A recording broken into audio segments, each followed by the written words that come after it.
वज़ीर-ए-आज़म नरेंद्र मोदी ग्रेटर नोएडा में Semicon India 2024 conference का आज करेंगे इफ्तिताह। 3 रोज़ा कॉन्फ्रेंस में भारत को सेमीकंडक्टर का आलमी मरकज बनाने पर होगी बातचीत।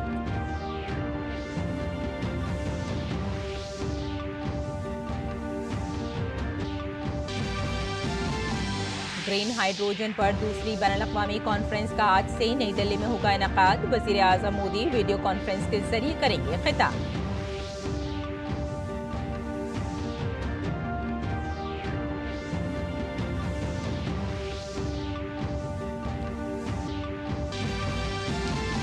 हरियाणा असेंबली इंतखाबात के लिए तमाम पार्टियों के उम्मीदवारों की नामजदगी का सिलसिला जारी। अनिल विज समेत बीजेपी के 25 लीडर पर्चाए नामजदगी आज करेंगे दाखिल। आम आदमी पार्टी ने 11 उम्मीदवारों की एक और फहरिस्त की जारी।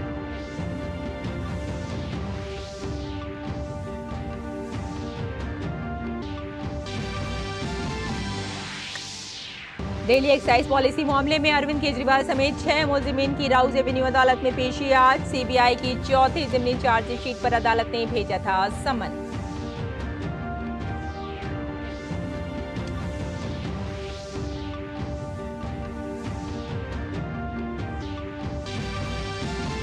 कमला हैरिस ने सदारती बहस में ट्रंप की माशी पॉलिसियों को बनाया निशाना। ट्रंप के जवाबी हमले पर हैरिस ने कहा वो अमेरिका को मवाक़े की मईशत बनाने की करेंगी कोशिश।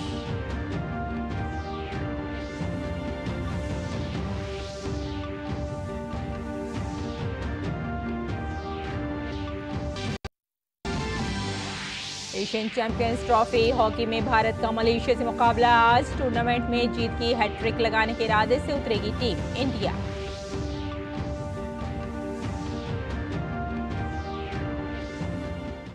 आदाब नाजरीन, खबरनामे में आपका इस्तकबाल है। मैं हूं आपके साथ रेशमा फारूकी। आइए तफसील से अब खबरों पर नजर डालते हैं। सेमिकॉन इंडिया 2024 आज से दिल्ली से मुत्तसिल ग्रेटर नोएडा में शुरू हो रहा है। वज़ीर-ए-आज़म नरेंद्र मोदी इसका इफ्तिताह करेंगे। 13 सितंबर तक जारी रहने वाले इस इवेंट में सेमीकंडक्टर इंडस्ट्री से मुताल्लिक़ हिंदुस्तान और बैरून मुल्क से 250 कंपनियां इसमें हिस्सा लेंगी। भारत को सेमीकंडक्टर का मरकज बनाने के लिए वज़ीर-ए-आज़म नरेंद्र मोदी आज उत्तर प्रदेश के ग्रेटर नोएडा में इंडिया एक्सपो मार्ट में सेमिकॉन इंडिया 2024 का इफ्तिताह करेंगे। वज़ीर-ए-आज़म इस मौके पर मौजूद लोगों से खिताब भी करेंगे। पीएम मोदी ने इस प्रोग्राम के बारे में ट्वीट किया। 11 सितंबर को सुबह तकरीबन 10:30 बजे सेमिकॉन इंडिया 2024 का इफ्तिताह करूंगा।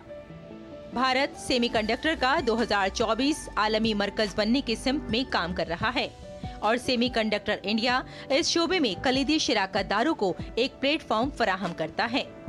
इस साल की थीम है शिपिंग द सेमीकंडक्टर फ्यूचर।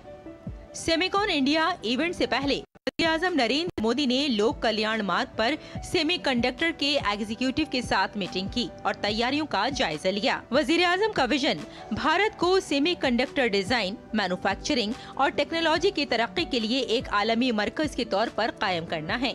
इस विजन के मुताबिक सेमिकॉन इंडिया 2024 का इनेकाद किया जा रहा है। We have more than 250 companies which are participating from the semiconductor side. And they are coming from 24 different countries. And they includes all the parts of the supply chain, be it equipment, be it raw material, be it display, be it fab. All the components of the ecosystem are covered under this event. 11 से 13 सितंबर तक 3 रोजा conference Bharat की semiconductor हिकमत अमली और policy को जाहिर करेगी, जिसमें हिंदुस्तान को सेमीकंडक्टर का आलमी मरकज बनाने का तस्वुर किया गया है। ये आलमी सेमीकंडक्टर आला क़यादत की शिरकत को देखेगा और आलमी रहनुमाओं, कंपनियों, सेमीकंडक्टर सनत के माहिरीन को एक प्लेटफॉर्म फराहम करेगा। इस कॉन्फ्रेंस में 250 से जायद नुमाइश कुनंदगान और 150 मुकर्ररीन शिरकत करेंगे। हुकूमत सेमीकंडक्टर मिशन चला रही है और इसके जरिए हुकूमत की कोशिशों का नतीजा है कि सेमीकंडक्टर सेक्टर में आलमी और मुल्क की कंपनियां बड़े पैमाने पर सरमायाकारी कर रही हैं। India is embarking on a transformative journey to become a global hub for semiconductor manufacturing through the India Semiconductor Mission. Under this mission, the government has announced plans to support semiconductor manufacturing plants known as fabs as well as design companies. The focus is to create a complete ecosystem all the way from design, fabrication, testing, and packaging. The state of Gujarat has taken lead with the establishment of the semiconductor fabrication unit in Dholera Special Investment Region. ये semiconductor और electronics में आपकी ताज़ा तरीन तरक्की को जाहिर करने का एक मौका होगा। सेमीकंडक्टर फ्यूचर की तश्कील के थीम पर मबनी ये तकरीब इलेक्ट्रॉनिक्स और इंफॉर्मेशन टेक्नोलॉजी की वजारत सेमी और इंडिया सेमीकंडक्टर मिशन ISM के ताउन से मुल्क के बढ़ते हुए सेमीकंडक्टर इकोसिस्टम की नुमाइश करेगी। कर्नाटक, ओडिशा और तमिलनाडु जो सेमीकंडक्टर्स में सरमायाकारी को राग़िब करने और माहौलियाती निज़ाम को जाहिर करने के लिए सनत दोस्त पॉलिसियों के साथ अपने विजन का इश्तराक करेंगे। चंद्रशेखर की रिपोर्ट, DD न्यूज़ उर्दू खबरें। और ग्रीन हाइड्रोजन पर दूसरी बैनुल-अक़वामी कॉन्फ्रेंस आज से नई दिल्ली वाक़े भारत मंडपम में मुनक़्क़िद हो रही है। वज़ीर-ए-आज़म नरेंद्र मोदी वीडियो कॉन्फ्रेंस के जरिए इस कॉन्फ्रेंस से खिताब करेंगे। कॉन्फ्रेंस के इनेकाद का मकसद ग्रीन हाइड्रोजन मिशन को आगे बढ़ाना है। कॉन्फ्रेंस में ग्रीन हाइड्रोजन मसनूआत और टेक्नोलॉजी से मुतालिक 120 से ज़ायद स्टॉल्स होंगे। इसमें 150 से ज़ायद कौमी और बैनुल-अक़वामी मुक़र्रिरीन शामिल होंगे। कॉन्फ्रेंस के दौरान कई सेशंस का इनेकाद किया जाएगा। इस कॉन्फ्रेंस का एहतमाम नई और काबिल तजदीद तवानाई की वजारत ने भारत सरकार के प्रिंसिपल साइंटिस्ट के दफ्तर के ताउन से किया है। ये ग्रीन हाइड्रोजन मंजरनामे की हमारी समझ को गहरा करने और आलमी साइंसी बिरादरियों और सनतों के साथ ताल्लुकात को फरोग देने का एक बेहतरीन मौका होगा। इस प्रोग्राम के शराकतदार federation of Indian chambers of commerce and industry और solar energy corporation of India हैं। आगे बढ़ते हैं। हरियाणा असेंबली इंतखाबात के लिए तमाम पार्टियों की जानिब से नामजदगी का काम जारी है। हरियाणा की 90 असेंबली सीटों के लिए पर्चा नामजदगी कल तक भरे जाएंगे। इसके लिए तमाम जमातों के उम्मीदवार अपने कागजात नामजदगी दाखिल कर रहे हैं। रियासत के साबिक वजीर दाखिला अनिल विज भारतीय जनता पार्टी की जानिब से अंबाला छावनी से अपना पर्चा नामजदगी दाखिल करेंगे। वहीं कनौरपाल गुर्जर जगाधरी से अपना पर्चा नामजदगी दाखिल करेंगे। वहीं JP दलाल लोहारू से ज्ञानचंद गुप्ता पंचकुला असेंबली से और ओम प्रकाश धनखड़ बादली से पर्चा नामजदगी दाखिल करेंगे। बीजेपी से कुल 25 लीडर आज अपना पर्चा नामजदगी दाखिल करेंगे। वजीर आला नायब सैनी मौलाना फतेहाबाद और कल्लानौर और बादली असेंबलियों में उम्मीदवारों के पर्चा नामजदगी दाखिल कराएंगे और जलसा-ए-आम से खिताब भी करेंगे। नामजदगी के वक्त वजीर आला नायब सिंह सैनी, मरकजी वजीर मनोहर लाल, अर्जुन राम मेघवाल, गजेंद्र सिंह शेखावत समेत बड़े लीडर मौजूद होंगे। विनेश फोगाट आज हरियाणा इंतखाबात के लिए कांग्रेस की जानिब से जुलाना असेंबली सीट से अपना पर्चा नामजदगी दाखिल करेंगी। पर्चा नामजदगी दाखिल करने के वक्त विनेश फोगाट के साथ रुकन पार्लियामेंट दीपेंद्र सिंह हुड्डा और सोनीपत से लोकसभा के रुकन सतपाल ब्रह्मचारी मौजूद रहेंगे।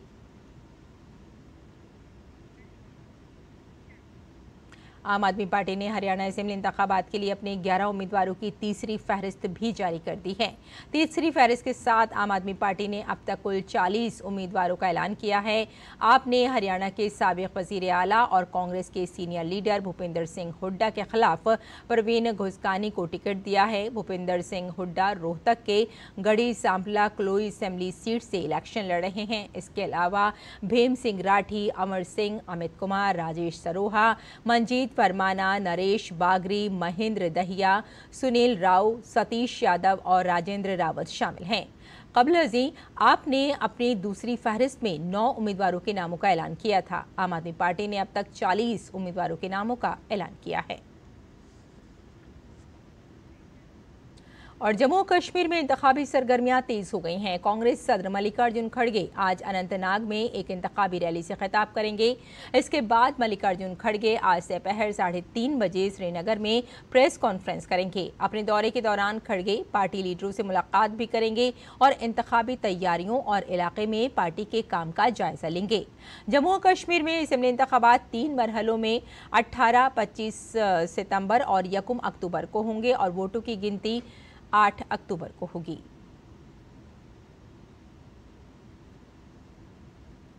पहली बार बीजेपी ने जनूबी कश्मीर के पुलवामा जिले के तहत राजपुरा सीट से उम्मीदवार खड़ा किया है। एक आम खानदान से ताल्लुक रखने वाले अरशद भट्ट को बीजेपी ने यहां से अपना उम्मीदवार बनाया है। बीजेपी उम्मीदवार अरशद भट्ट ने कहा कि पहली बार यहां आम खानदानों से आने वाले नौजवानों को मौका मिल रहा है। नए कश्मीर की इस नई रिवायत ने नौजवानों का सियासत में एतमाद जगाया है। हमारी नमा-निगार रमा त्यागी ने उनसे खुसूसी बातचीत की। पुलवामा में भी विधानसभा चुनाव को लेकर बीजेपी ने पूरी ताकत झोंक दी है। अर्शद हमारे साथ इस वक्त मौजूद हैं जो बीजेपी के कैंडिडेट हैं। आप हमें ये बताइए क्या कुछ तैयारियां आपकी? देखिए, अगर हम देखें ये 70 साल का एक पॉलिटिकल वैक्यूम है जब यहाँ पे सबसे बड़ी बेबसी, सियासी बेबसी ये थी कि 30-40 साल हम सारे अवाम, मोस्टली जो कश्मीर की अवाम है, वो खाली नेशनल कॉन्फ्रेंस के डिपेंडेंट रही है, क्योंकि सियासी कोई डाइवर्सिटी नहीं थी, स्पेस नहीं थी जहाँ पे कोई सोशो पॉलिटिकल एक्टिविस्ट या सोशो पॉलिटिकल स्पेस इवॉल्व होती। 2004 में जब पीडीपी वजूद में आई तो हमारे साउथ कश्मीर ने पूरी जोर ताकत से उसको एक सियासी मैंडेट दिया, लेकिन उन्होंने वही मॉडल कॉपी किया जो सियासी ब्लंडर्स, इकोनॉमिकल पॉलिटिकल ब्लंडर्स जो नेशनल कॉन्फ्रेंस, वही मॉडल पीडीपी ने अपनाया, जिससे आज लग रहा है कि यहाँ क्या एक नौजवान, मजलूम नौजवान जो जुल्म जहाए गए, जो सियासी दहशतगर्दी वो बराबर बरकरार रही, जिससे एक नौजवान ऊब गया। आज अगर बीजेपी लड़ रही है, बीजेपी ना लड़ रही है, ना अरशद भट्ट लड़ रहा है, ये यहाँ का आवाम लड़ रहा है, मजलूम नौजवान लड़ रहा है, वो मां लड़ रही है जिसके बच्चे को कब्रिस्तान पहुंचा के उस पर सियासत की गई, खून पे सियासत की गई, सड़कों पे सियासत की गई। यहाँ का सियासी मैंडेट यहाँ का बंदूक तय करता था, तशद्दुद तय करता था। आज यहाँ का गरीब खुद एक सियासी मैंडेट को लेके बात कर रहा है। कहाँ कहाँ पर आप जा रहे हैं, किन किन लोगों से आप मिल रहे हैं, कौन कौन से ऐसे मुद्दे हैं आपको लग रहा है कि लोग आपको सपोर्ट करेंगे? सबसे इम्पोर्टेंट यहाँ का मुद्दा है कि हम पुलवामा की बात करें, मैं राजपुरा कंस्टिट्यूंसी को भी रिप्रेजेंट कर रहा हूँ भाजपा की टिकट पे। सबसे इम्पोर्टेंटली अगर देखा, यहाँ जो सबसे बड़ी परेशानी है, 30 साल के कॉन्फ्लिक्ट में घर घर पर्चे दिए हैं, FIRs का कल्चर है। जब रूल कर रहे थे, चाहे नेशनल कॉन्फ्रेंस कर रही थी पीडीपी, हर गाँव में जाते हैं तो 50 से 67 FIR इन एवरेज मिलते हैं, जिससे यहाँ खानाजगी का खतरा है। दिल्ली तक ये आवाज़ नहीं पहुंची है, जिन कारणों ने दिल्ली तक पहुंचे वहाँ अब्दुल्ला और मुफ्ती फैमिलीज़ के लिए, दरबार को लेकर, आम इंसान के लिए नहीं थी। आम इंसान का ये मुद्दा है कि अगर कहीं पे FIR है, बाप ने गलती से बेटे को नहीं पकड़ना चाहिए। उसमें ये बड़ा ये इंसानी हुकूक के खिलाफ है। जिसने भी ये पॉलिसी सेंटर तक पहुँचाई है, ये हमारे कश्मीरी लोगों के लिए, खासकर यहाँ के आम इंसान के खिलाफ है। इस पर बात करनी ज़रूरी है, बात रखनी ज़रूरी है, क्योंकि हम जहाँ जा रहे हैं, सबसे बड़ा इंपॉर्टेंट मुद्दा यही है। यहाँ चावल से बढ़कर यही मुद्दा है। गोल्डन कार्ड को यहाँ अप्रिशिएट करते हैं, और भी कहीं पे यहाँ एडमिनिस्ट्रेटिव टेररिज्म की वजह से भी लोग तंग आ गए। अफसरशाही, ब्यूरोक्रेसी ने भी यहाँ पब्लिक को बहुत कुछ दर्द का मारा किया हुआ है। आगे बढ़ते हैं। दिल्ली के वजीर आला और आम आदमी पार्टी के रहनुमा अरविंद केजरीवाल आज एक्साइज पॉलिसी केस में राउज एवेन्यू कोर्ट में पेश हो रहे हैं। अदालत ने केस में दीगर 6 मुल्जिमान को भी तलब किया है। वजीर आला केजरीवाल के अलावा इनमें दुर्गेश पाठक, अमित अरोड़ा, विनोद चौहान, आशीष माथुर और पी सारथ रेड्डी शामिल हैं। अदालत ने CBI की तरफ से चौथी जिमनी चार्जशीट दाखिल करने के बाद मुल्जिमीन को समन भेजा था। इससे कबल 3 सितंबर को हुई समाअत में राउज एवेन्यू कोर्ट ने विजय नायर को जमानत दे दी थी। इस मामले में CBI की चौथी जिमनी चार्जशीट का नोटिस लेते हुए अदालत ने कहा था कि मुल्जिम के खिलाफ मजीद कार्रवाई करने के लिए काफी सबूत मौजूद हैं। हिमाचल प्रदेश के शिमला में संजोली मस्जिद में गैर कानूनी तामीर का तनाज़ा थमने का नाम नहीं ले रहा है। इस मामले में मुकामी और हिंदू तंजीमों के लोग आज एहतजाज करेंगे। संजोली इलाके में नज़्म व नस्क बरकरार रखने के लिए पुलिस इंतजामिया ने इंडियन सिविल डिफेंस कोड की दफ़ा 163 नाफिज कर दी है। आपको बताते चलें कि मस्जिद की गैर कानूनी तामीर को लेकर अदालत में केस चल रहा है और इस पर आइंदा समाअत 5 अक्टूबर को होगी।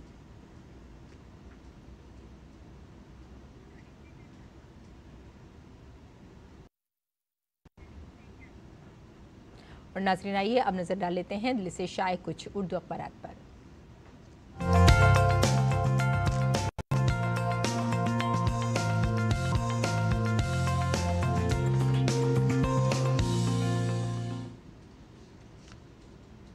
तो नाज़रीन, आइए अखबारात के जायज़े में सबसे पहले बात कर लेते हैं रोज़नामा हिंदुस्तान एक्सप्रेस की। और हिंदुस्तान एक्सप्रेस के साथ साथ हम आपको यहाँ ये भी बताते चलें कि इस खबर को ज़्यादातर अखबारात ने अपनी शह सुर्खियों में जगह दी है। मणिपुर में तशद्दुद बुरी तरह से फैला हुआ है, इंतज़ामिया भी वहाँ परेशान है। फ़िलहाल मणिपुर में तलबा का पुरतशद्दुद जो मुजाहरा है वो इस वक्त जारी है। सिक्योरिटी फोर्सेस के साथ भी झड़प की खबरें कुछ आ रही हैं। फ़िलहाल कर्फ्यू वहाँ नाफिज कर दिया गया है। और साथ ही आपको बताते बताते चलें कि इंटरनेट पर भी पाबंदी लगा दी गई है और इंतज़ामिया पूरी तरह से चौकस है। सिक्योरिटी को भी अलर्ट किया गया है कि कोई भी ऐसा हादसा ना पेश आए। और आइए अब नज़र डाल लेते हैं अगली सुर्खी पर। नाज़रीन, ये भी सुर्खी काफ़ी अहम हो जाती है क्योंकि ये सुर्खी भी ज़्यादातर अखबारात ने अपनी शह सुर्खियों में इसको भी जगह दिया है। राहुल गांधी जो इस वक्त अमेरिका में हैं और वहाँ उन्होंने कुछ ऐसे मुतनाज़ बयान दिए हैं जिस पर जो दीगर पार्टियां हैं वो पूरी तरह से बरहम हुई हैं। और आपको बता दें कि मुंसिफाना इंतखाबात होते तो बीजेपी के लिए 240 सीटें भी मुश्किल थीं। ये बयान दिया है राहुल गांधी ने अमेरिकन में। और साथ ही उन्होंने कहा कि सबको यकसा मौक़े मिलने तक रिजर्वेशन जारी रहेगा। और उन्होंने ये भी कहा कि सिखों में तशवीश पाई जाती है कि पगड़ी और कड़ा पहनने की इजाज़त होगी या नहीं। उनके इस बयान पर बीजेपी ने अपना बयान दिया है और कहा है कि राहुल गांधी इस तरह के जो बयान दे रहे हैं लगता है कि वो मुल्क मुखालिफ हैं और वो नहीं चाहते कि रिजर्वेशन को जारी रखा जाए। और आइए अब नज़र डाल लेते हैं अगली सुर्खी पर। नाजरीन, ये भी हमने रोज़नामा हिंदुस्तान एक्सप्रेस से ली है। उत्तराखंड की बात है और उत्तराखंड में लगातार बारिशें भी हो रही हैं, मौसम ख़राब है और इसीलिए उत्तराखंड में लैंडस्लाइडिंग की खबरें आ रही हैं। और जो लैंडस्लाइडिंग हुई है इसमें 5 की मौत बताई जा रही है और 25 रियासतों में शदीद बारिश का अलर्ट भी जारी किया गया है। और साथ ही वहाँ लोगों से भी कहा गया है कि वो ज़्यादा से ज़्यादा पानी से दूर रहें और कोशिश हो सके तो अपने घरों से भी बाहर ना निकलें। और आइए अब नज़र डाल लेते हैं अगली सुर्खी पर। नाज़रीन, गज़ा के ताल्लुक़ से ये ख़बर है, गज़ा के हालात तशवीशनाक हैं, जंग बंदी होनी चाहिए, ये जयशंकर का बयान है। और साथ ही उन्होंने ये भी कहा अपने बयान में कि चीन के साथ तिजारत के लिए हमारी शराइत व ज़वाबित भी हैं। जी हाँ, उन्होंने अपने एक बयान में कल ये वाज़े कर दिया कि गज़ा में जो हालात हैं वो ठीक नहीं हैं और उन्हें ठीक करने के लिए काफ़ी जो सरकार है उसको सोच रही है और काफ़ी उसकी कोशिश है कि जंग बंदी बंद होनी चाहिए, बातचीत के ज़रिए बंद हो तो ज़्यादा अच्छा है। साथ ही उन्होंने चीन के लिए भी ये बात कही है कि चीन के साथ तिजारत तो हम कर सकते हैं लेकिन इसके लिए कुछ ज़वाबित की ज़रूरत है, कुछ शराइत की ज़रूरत है। लिहाजा अब देखने वाली बात होगी कि आने वाले कल में जो चीन के साथ तिजारत की जाएगी उसमें किस तरह के शराइत और ज़वाबित रखे जाएंगे। और अब देख लेते हैं अगली सुर्खी। नाज़रीन, ये हमने सुर्खी ली है रोज़नामा राष्ट्रीय सहारा से।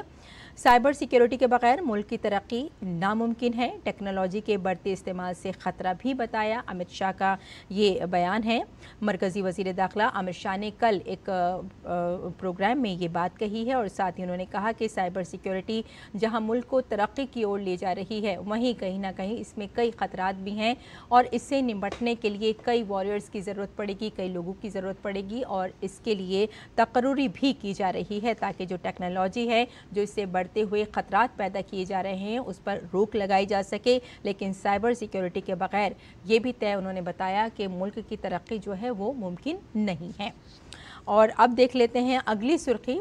गज़ा के अल मवासी कैंप पर इस्राएली फ़ौज की बमबारी बताई गई और 40 फ़लस्तीनी इसमें शहीद भी बताए जा रहे हैं। और इस्राएली हमले की जगह पर हमारा कोई जंगजू नहीं था, ये नाज़रीन कहना है हमास का।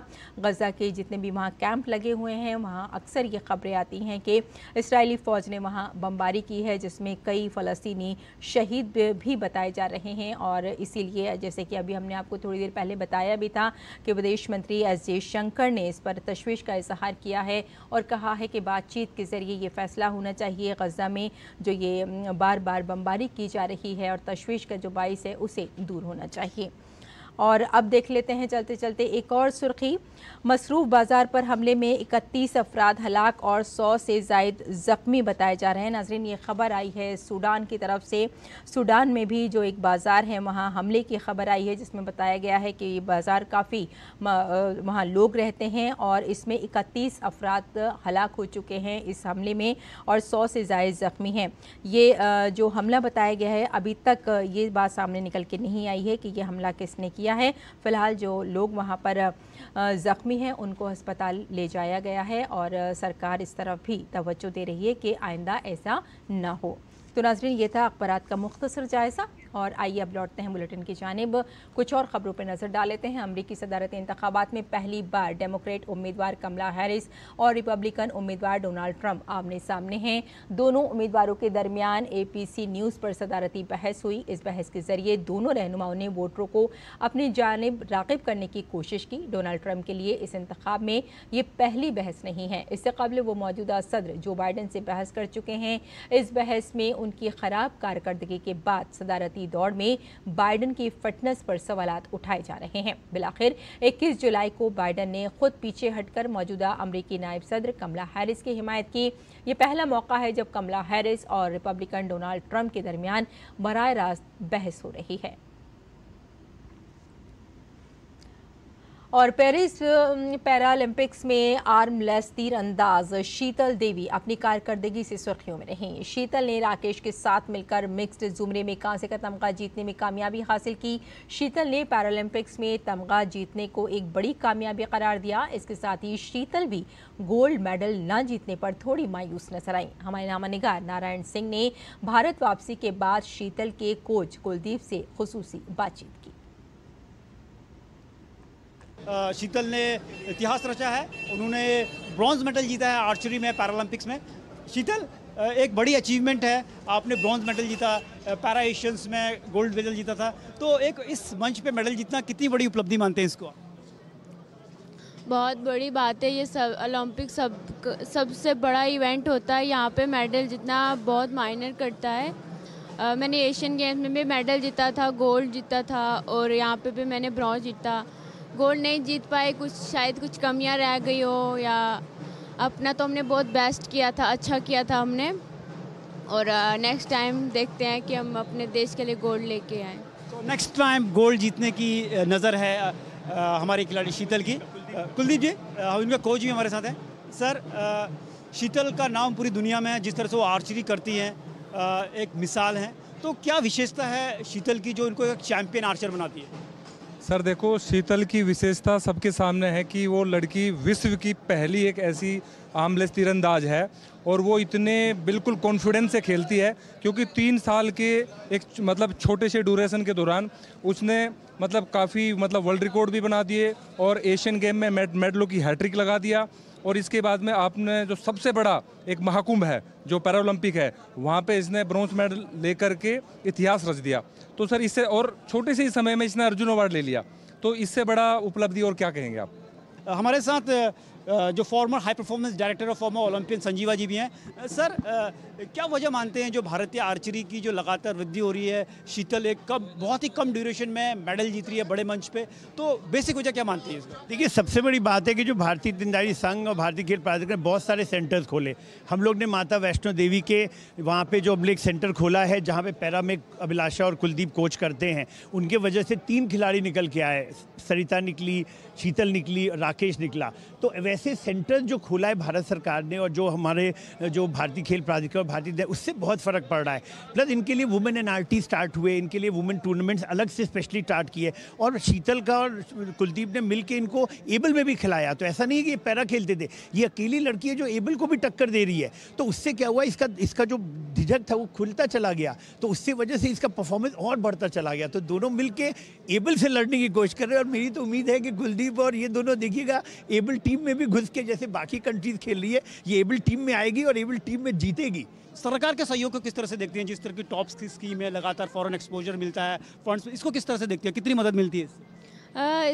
बहुत ज़्यादा मदद मिलती है गवर्नमेंट से, टॉप्स, GQ, सबसे बहुत अच्छा सपोर्ट मिलता है साई से, और इस सपोर्ट की वजह से हम बहुत अच्छा परफॉर्मेंस कर पा रहे हैं। प्रधानमंत्री जी का देखिए, प्रधानमंत्री जी खुद फ़ोन करते हैं, खुद कुलदीप को इनको फ़ोन करके शाबाशी दे। इससे बड़ा कि क्या होगा कि पूरा देश देखता है जब प्रधानमंत्री खुद फ़ोन करते हैं। तो देखते हैं, अगर प्रधानमंत्री खुद इन्वॉल्व हो जाते हैं कि ऑटोमेटिकली सभी जो स्टेक होल्डर्स होते हैं, चाहे मिनिस्ट्री हो चाहे कॉर्पोरेट्स हो, सब इन्वॉल्व हो जाते हैं, और यही एक कारण रहा है हमारे भारतीय खिलाड़ियों का शानदार प्रदर्शन का। कैमरा पर्सन मोंटी के साथ नारायण सिंह, DD न्यूज़, दिल्ली।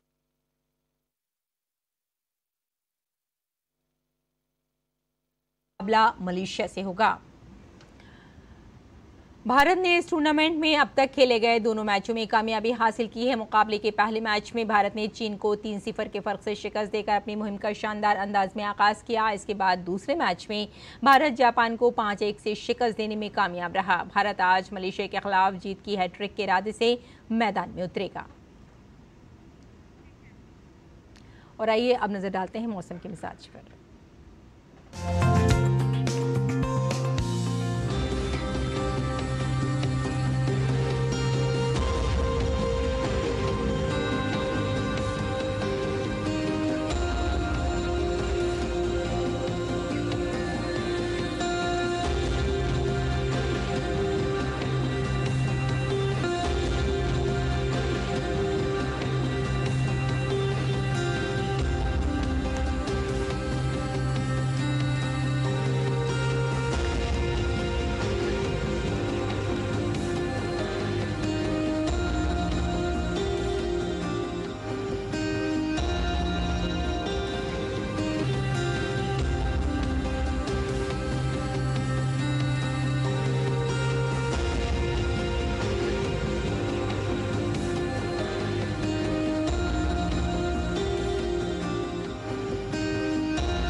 तो नाज़रीन, इस बुलेटिन में फिलहाल इतना ही। इजाज़त दें, आदाब।